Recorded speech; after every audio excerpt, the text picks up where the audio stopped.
बहुत हो गया है, हमारे सभी लोग जाने के लिए व्यग्र हैं,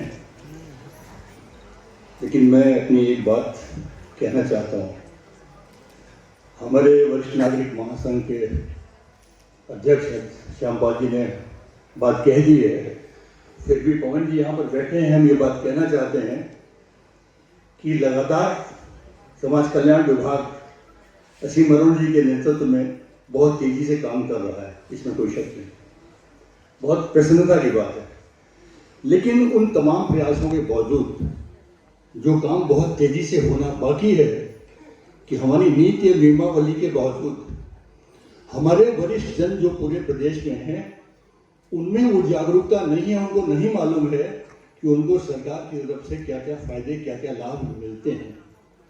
तो ये जागरूकता पैदा करने के लिए समाज कल्याण विभाग को यह प्रयास करना पड़ेगा कि सभी जिलों में ऐसी होर्डिंग्स और ऐसे बैनर्स लगाए जाएं ताकि वरिष्ठ जनों को ये पता तो चले कि सरकार उनको क्या फायदे दे रही है, पहली चीज। दूसरी चीज ये भी बहुत जरूरी है कि जैसा कि हमारे अध्यक्ष जी ने ये बात कही कि प्रदेश सरकार के 14 विभाग ऐसे हैं जिनकी जिम्मेदारियां हैं कि वरिष्ठ जनों के लिए उनको क्या क्या काम करने हैं, लेकिन उन 14 विभागों को यह पता ही नहीं है कि उनकी क्या क्या जिम्मेदारियां, उनको क्या क्या काम करना है।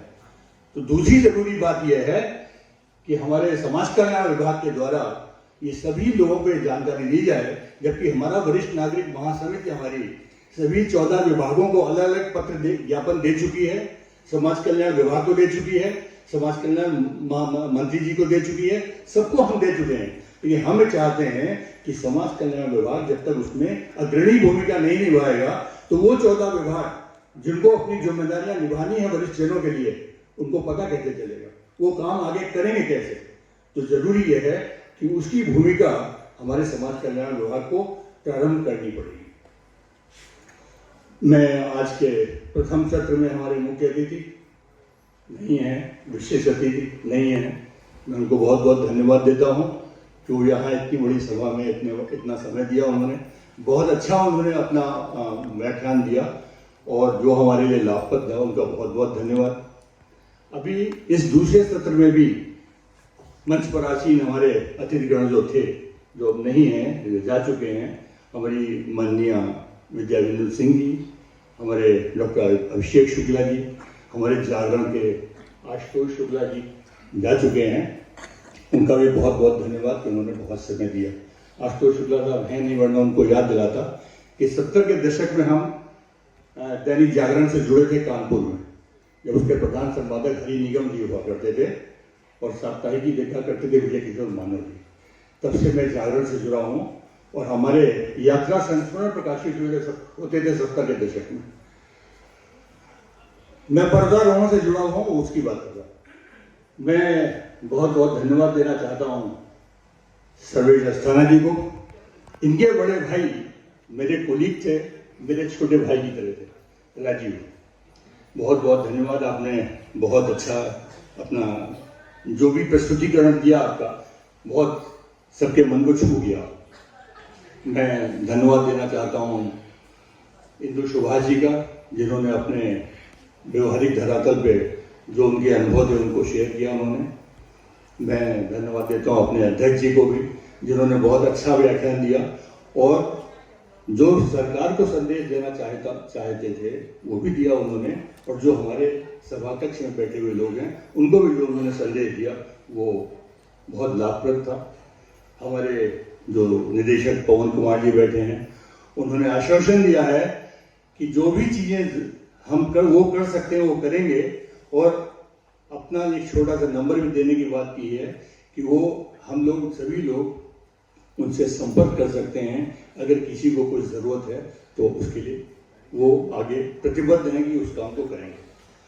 अब मैं अंत में आप सबको समर्पित करता हूँ, 2 लाइनें वहाँ से अपनी बात करता हूँ। आप सबका भी बहुत बहुत धन्यवाद कि आपने बहुत धैर्यपूर्वक सारी सभा को, सभी व्याख्यान को सुना और महसूस किया होगा कि समाज कल्याण विभाग और हेल्पेज इंडिया और महासमिति, वरिष्ठ नागरिक महासमिति कितनी कृतसंकल्प है और प्रतिबद्ध है काम करने के लिए। जो 2 लाइनें मैं आपको समर्पित करना चाहता हूँ, वरिष्ठ नागरिक महासमिति की जो प्रतिबद्धता है और हेल्पेज इंडिया की जो प्रतिबद्धता है, मैं AK सिंह को बहुत लंबे समय से देख रहा हूँ, बहुत मतलब दशक से ज़्यादा हो चुका है। तो जो प्रतिबद्धता है इनकी और हमारी वरिष्ठ नागरिक महासमिति की आप सबके प्रति, उस प्रतिबद्धता के लिए 2 लाइनें समर्पित कर रहा हूँ और मैं उम्मीद करूंगा कि समाज कल्याण विभाग उस प्रतिबद्धता को आगे बढ़ाएगा।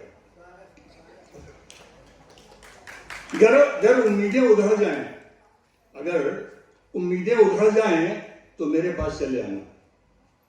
यह प्रतिबद्धता समाज कल्याण विभाग की नहीं, यह हेल्पेज इंडिया जो महासमिति की है और समाज कल्याण विभाग से ये कहना है कि वो इस दिशा में आगे बढ़े। अगर उम्मीदें उधड़ जाएं तो मेरे पास चले आना, मैं हौसलों का दर्जी हूं, मुफ्त में रफू कर दूंगा। तो मैं चाहूंगा कि पवन कुमार जी इस दिशा में इस संदेश को आगे बढ़ाएं। आप सबका बहुत बहुत धन्यवाद।